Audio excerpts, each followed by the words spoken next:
Hello friends, एक बार फिर से आपका बहुत बहुत स्वागत है आपके अपने यूट्यूब चैनल में। मैं आपका भाई दीप लॉयर। अगर आपका भी सपना है सरकारी वकील बनने का, तो आज मैं आपको बताने वाला हूं कि सरकारी वकील कैसे बने। आफ्टर 12th क्या प्रोसेस है जिससे आप सरकारी वकील बन सकते हैं। सबसे पहले हम जानेंगे required qualification and age limit क्या रहेगी। सबसे मोस्ट इम्पोर्टेंट कि आप कितने तरीके से सरकारी वकील बन सकते हैं। बे टू बीकॉम पीपी, जिसको हम शॉर्ट में पीपी पब्लिक प्रोसिक्यूटर भी बोल सकते हैं।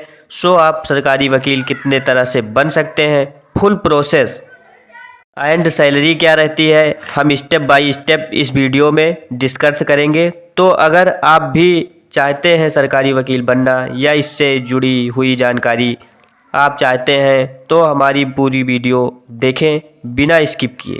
तो हमारे चैनल दीप लॉयर को सब्सक्राइब करें, लाइक करें और बेल आइकन भी प्रेस करें, जिससे हमारी नोटिफिकेशन आपको मिलती रहे। तो चलिए स्टार्ट करते हैं वीडियो और बताते हैं कैसे सरकारी वकील बने। पब्लिक प्रोसिक्यूटर, शॉर्ट में हम लोग पीपी बोलते हैं, कहीं कहीं पे एपीपी भी कहते हैं। वैसे तो लॉ की डिग्री लेने के बाद अपना करियर प्रैक्टिस करके शुरू कर लेते हैं या शुरू कर सकते हैं। लॉ करने के बाद बहुत सारे लोग प्रैक्टिस करने लगते हैं, अपना करियर शुरू कर लेते हैं। लेकिन सरकारी वकील बनने का एक सपना होता है, हर इंसान सरकारी वकील बनना चाहता है, क्योंकि सरकारी वकील की एक अलग पहचान होती है, एक अलग इमेज होती है, एक अलग जलवा होता है और बहुत मज़ा आता है। सबसे पहले हम जानेंगे क्या योग्यता होनी चाहिए सरकारी वकील बनने के लिए। तो सबसे पहले आपका 12th होना चाहिए, वो किसी भी स्ट्रीम किसी भी सब्जेक्ट से हो, आर्ट से हो, कॉमर्स से हो, साइंस से हो, तो किसी भी सब्जेक्ट से कर सकते हैं जिससे आपको इंटरेस्ट हो। लेकिन अगर आर्ट से करते हैं तो आसानी होती है आगे पढ़ने में।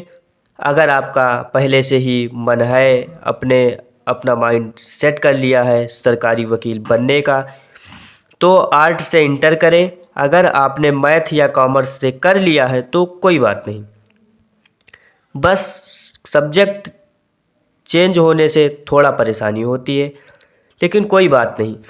अगर आपका मन है सरकारी वकील बनने का तो बहुत अच्छा है। आफ्टर 12th या आफ्टर एजुकेशन आप दोनों तरह से वकील बन सकते हैं।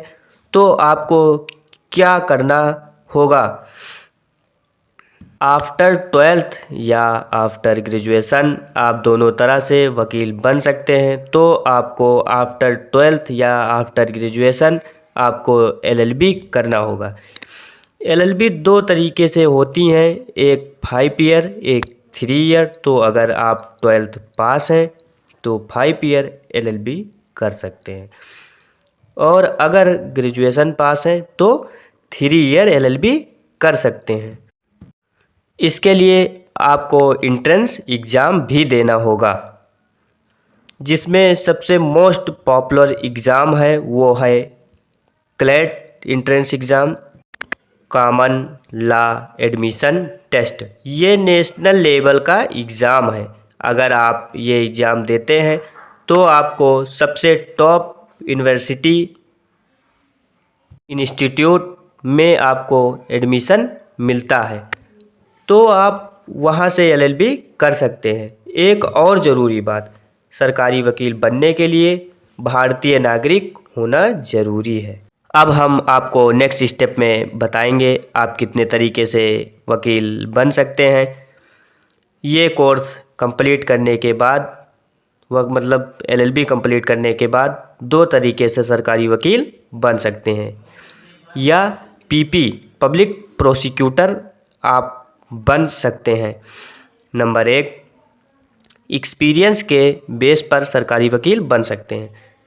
आपके पास एक्सपीरियंस है, एलएलबी करने के बाद एक्सपीरियंस लेते हैं तो सरकारी वकील बन सकते हैं। नंबर 2, एपीओ एग्ज़ाम पास करने के बाद भी सरकारी वकील बन सकते हैं। सरकारी वकील, जैसा मैंने पहले में बताया, सरकारी वकील बनने के लिए आपको सबसे पहले एक्सपीरियंस लेना होगा। सबसे पहले आपको अनुभव होना चाहिए, ज़्यादा क्लाइंट होने चाहिए और 5 से 10 साल का बीच का एक्सपीरियंस होना चाहिए। तो डीजे डिस्ट्रिक्ट जज के द्वारा एक पैनल तैयार किया जाता है जो सरकारी वकील पब्लिक प्रोसिक्यूटर बनने के योग्य होते हैं।